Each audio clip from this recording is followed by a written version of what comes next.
Guys, share ko lang sa inyo to guys. Amon cake to guys. Ang ganda ng box. Parang jewelry box. Yan. Dito pa lang sa box na to. Maamis ka na talaga. Grabe ang ganda niya.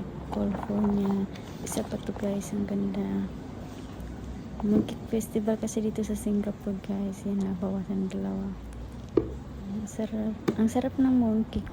Masyadong matamis nga lang. Bawas sa mga diabetics. At ito nga guys, ang box niya ang ganda. Metal yung ano niya guys, yung container niya sa loob. Pero maamis ka talaga sa mga box ngayon ng mooncake. Parang ang binili mo lang yung box. Ang ganda. Yan. Mahal nito guys. Kaya sa box pa lang mabubusog ka na. Yan. Ganda, 'di ba?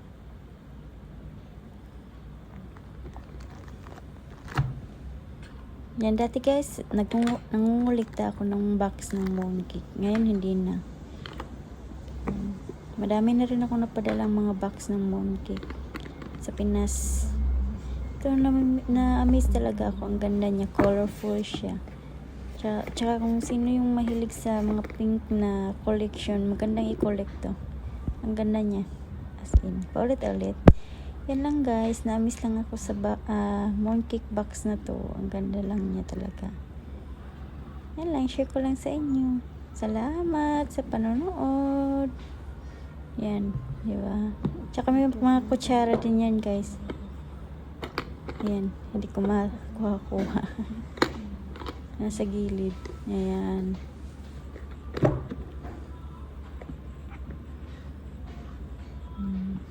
Tapos itong isa, maganda siya. Ito medyo ano naman siya, aesthetic. Ang ganda ng pagka-box din niya. Ayan. Diba? Social. Pero yung mooncake itself, matamis talaga siya guys. Kaya dapat i-quarter mo talaga ng ano yan. Mga ilang kain talaga yan. Ayan.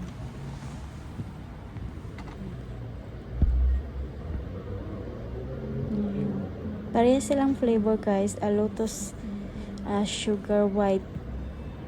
Ano daw? Basta lotus white sugar. Yun.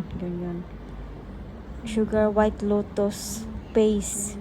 Low sugar white lotus paste. Ito naman, ito galing Mandarin. Tapos ito naman yung sa Vermont Hotel.